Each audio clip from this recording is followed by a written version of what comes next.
안녕하세요. 지코노미TV입니다. 이번 시간에는 김호용 미르진텍스 대표님 모시고 이야기 나눠보도록 하겠습니다. 반갑습니다. 예, 반갑습니다. 블로그나 뭐 이런 것들에서도 되게 많은 내용들을 쓰고 계시던데 예. 뭐 이런 활동들을 하게 된 좀 계기라든가 이런 걸 좀 말씀해 주실 수 있을까요? 제가 이제 국세청에 입사해서 세무공무원으로 근무하다가 이제 2011년부터 기획재정부 세제실에서 근무를 했거든요. 네. 이제 세제실이 하는 업무가 세법 개정하고 이제 유권해석을 하는 업무인데 거기 있다 보면 가끔 이제 문의 전화를 되게 많이 하시고 심지어 궁금하신 분들은 이제 찾아오시는 분들도 계십니다. 네네. 근데 그런 분들한테 좀 그분들 궁금해하는 내용들을 좀 설명을 좀 해줘야 되겠다 싶어가지고 제가 13년도에 블로그를 처음 만들었고요. 그 3월 13일부터 네. 자금 조달 계획서 제출 범위가 확대가 됐어요. 예. 이게 좀 어떤 내용으로 흘러가고 있는 거죠? 기존에 이제 우리가 부동산 거래를 하게 되면은 부동산 거래 신고를 하게 돼 있잖아요. 네. 이제 거래 신고 중에 이제 제일 먼저 알아야 될 게 거래 신고 기존에는 계약일로부터 60일이었는데 이제 30일로 개정이 돼서 이미 그건 적용이 되고 있고요. 예. 그다음에 이번에 이제 부동산 거래 신고 관련 법령이 개정이 되면서 지금 이제 거래 신고하고 나서 그때 자금 조달 계획서 내야 되는 대상이 있거든요. 네네. 그게 종전에는 투기 과열 지분에 3억 원 이상인 이제 주택, 그다음에 분양권, 조합원 입주권을 거래하면은 자금 조달 계획서를 내야 되는데 그 대상이 이번 3월 13일 이후 계약분부터 확대됩니다. 어떻게 확대가 되냐면은 투기 과열 지구 외에 조정 대상 지역이라는 곳이 있잖아요. 조정 대상 지역에 3억 원 이상인 주택도 자금 조달 계획서 대상으로 들어가고요. 그다음에 투기 과열 지구하고 조정 대상 지역이 아닌 비규제 지역 있죠. 비규제 지역은 6억 원을 넘는 주택. 그것도 이제 자금 조달 계획서 제출 대상에 포함이 됩니다. 어떤 서류를 제출해야 되는지가 좀 약간 막연하더라고요. 우선 이 자금 조달 계획서라는 거는 내가 이 집을 살 때 그 취득 자금을 어떻게 조달하는 건지 그 내용만 한 장짜리에 쓰기만 하면 됩니다. 자금 조달 계획서에 어떤 증빙이 들어가지는 않습니다. 예. 그냥 한 장짜리만 작성해서 내기만 하면 됩니다. 근데 이제 그거를 나중에 국토부나 지자체에서 점검을 해가지고 좀 출처가 불분명한 자금이 들어가 있으면은 나중에 소명을 요구를 합니다. 그 돈의 원천이 어떻게 되어 있는지 직접 증빙을 내라고 하는 경우가 있습니다. 예. 그럼 증빙을 냈다가 이제 국토부나 지자체에서 점검을 했을 때 증빙이 불분명하거나 또는 출처가 확인이 안 되는 돈이 들어와 있다거나 네. 또는 증여성 자금이 들어와 있다거나 예. 하면은 이제 국세청에다가 통보를 해서 거기서 국세청에서 추가 분석을 해서 조사 대상자로 선정할 수도 있는 거죠.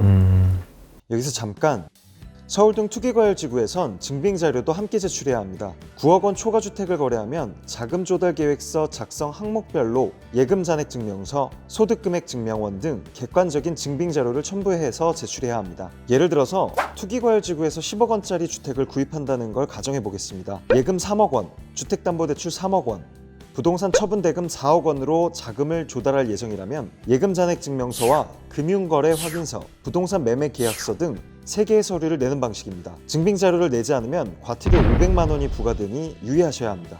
혹시 의심받을 만한 자금이 있을까요?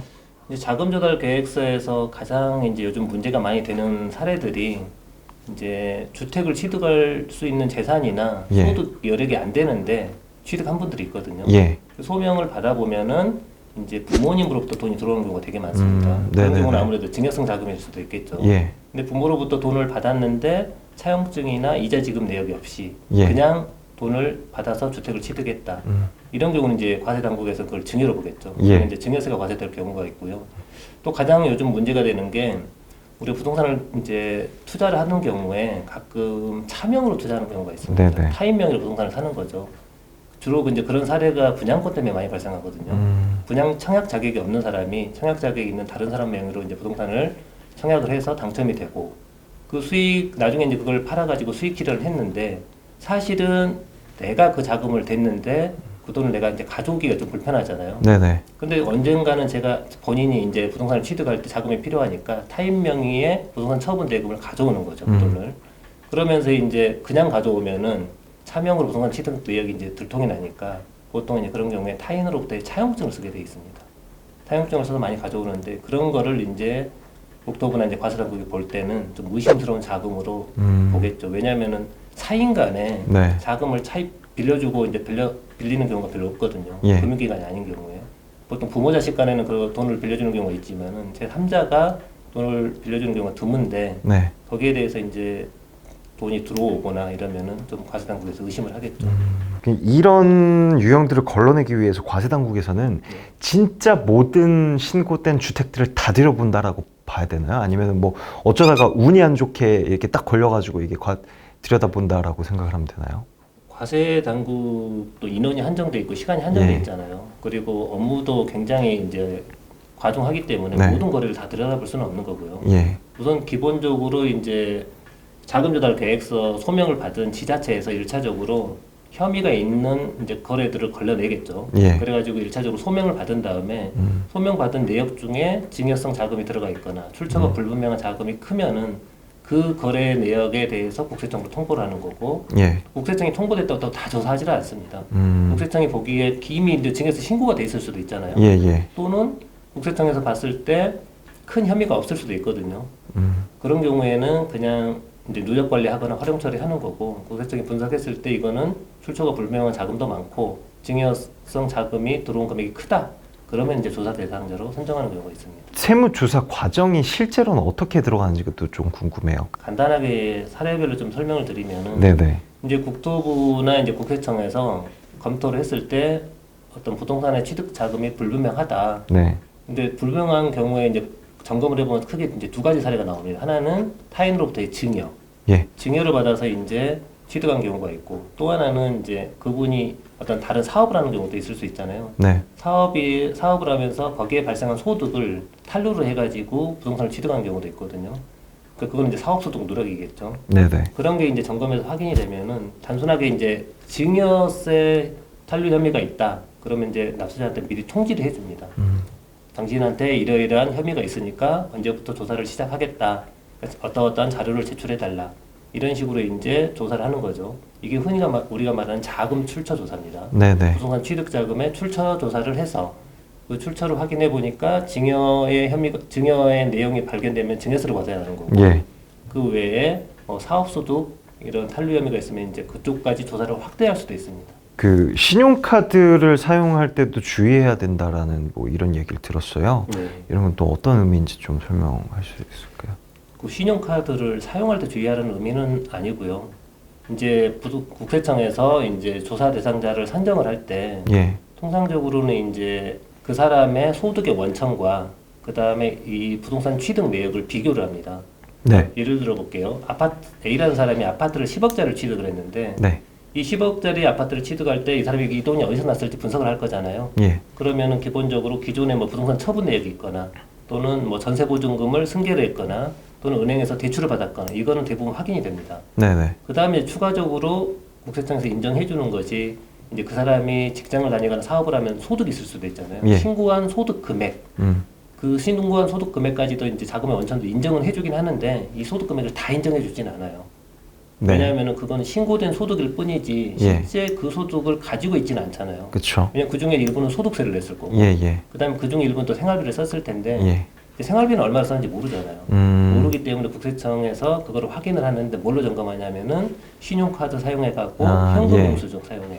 예, 예. 이 금액을 이제 원천에서 차감을 해버리는 거죠. 그럼 근데 보통 이제 납세자들은 그거 차감하지 않고 신고된 소득 금액을 국세청이 다 내 자금의 원천으로 인정해 줄 거라는 판단 하에 부동산 취득할 때 이제 그 자기 자금 조달 계획을 이제 세우거든요. 예. 근데 실질적으로 국세청에서는 신용카드 사용액이나 현금 영수증 발급액을 차감한 그 잔액 가지고 분석을 하기 때문에 네. 납세자하고 괴리가 굉장히 많이 나옵니다. 아, 이 신용카드라는 거는 뭐 체크카드나 이런 것까지 다 포함하는 그렇죠. 거죠. 어쨌든 간에 연말정산에서 잡히는 그 소비 액수는 다 포함이 된다라고 보면 되겠네요. 그렇죠. 이게 이제 그 우리 연말정산 간소화해 보면은 정말 간편하게 돼 있잖아요. 예, 예전에하고 비교해 보면은 예전에는 우리 그 연말정산할 때 신용카드 사용액을 다 카드사에 받았잖아요. 네네. 그걸 제출했는데 요즘은 연말정산 간소화에 다 자동으로 다 띄워주니까 톡톡 누르면 다 되잖아요. 그래서 엄청 편하죠. 네. 이게 전 세계적으로 우리나라만큼 이렇게 편하게 돼 있는 곳이 없는데 이게 한편으로는 이제 납세자한테 약간 족쇄가 될 수도 있어요. 그렇죠. 과세당국이 자료를 네. 다 가지고 있기 때문에 네. 이렇게 점검할 때는 네. 이제 오히려 압박 수단이 될 수도 있는 거죠. 근데 그러면은 소비를 할 수가 없는 거 아닌가요? 아니죠. 쓸 건 써야죠. 그러니까 어떻게 소비를 해야지 이게 이게 뭐 사실 자기의 소비를 투명하게 공개하는 것도 맞지만 네. 조금 그래도 이거에 안 걸리게 소비하는 방법 뭐 이런 것들도 있다라는 말씀이신 거예요? 아닙니다. 그건 아니고요. 예.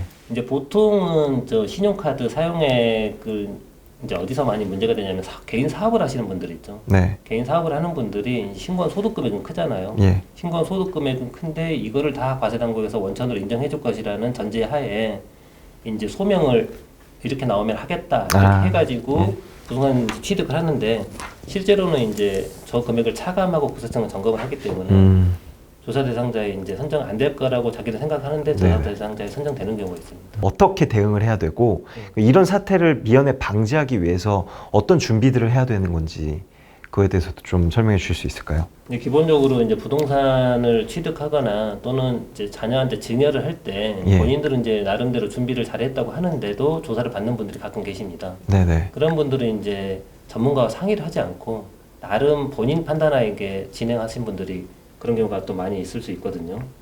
예를 들어서 보면은 이제 부동산을 취득을 하는데 배우자하고 공동명의로 요즘 취득을 많이 합니다. 네. 이따 제가 설명드리겠지만 배우자를 공동명의로 취득하면은 뭐 양도세뿐만이 아니고 종부세, 임대소득에 대한 소득세에서 다 절세 효과가 있거든요. 예예. 그래서 배우자랑 공동명의로 취득을 많이 하는데 기존에 이미 배우자랑 공동명의로 취득했던 분들 있잖아요. 그런데 그 배우자 중에 한 분이 소득이 없다. 그럼 결국은 소득이 있는 분이 소득이 없는 분한테 증여를 한 거잖아요. 네. 근데 그 배우자 증여도 연간이 아니라 10년간 6억 원까지만 증여재산 공제를 해주기 때문에 6억 원 초과하는 부분은 증여세를 내야 됩니다. 근데 그러한 공동명의로 이제 증여를 하는 과정에서 여러 번 그런 행위가 일어나면은 이제 그 금액을 10년간 합산해서 증여세가 나올 수도 있죠. 그런 게 문제가 될 수도 있고, 그 다음에 그 본인들은 이제 수상한 자금이 아니라고 하는데 예를 들어서 부모님이 자녀한테 부동산 취득할 때 이제 돈을 빌려주는 경우가 있잖아요. 네네. 본인들은 빌려줬다고 생각하는데 과세당국은 부모 자식 간에 빌려주는 게 어디 있느냐. 예. 이렇게 해서 이제 그거를 증여로 봐서 증여세를 과세하는 경우도 있거든요. 네네. 그런 부분은 조금 주의를 좀 해야 됩니다. 예, 그럼 지금까지 자금 조달 계획서 제출 범위가 확대되는 거에 따라서 어떤 정책들이 바뀌고 그리고 어떻게 대응해야 되는지 김호영 미르진 텍스 대표님 모시고 이야기 나눠봤습니다. 감사합니다. 네.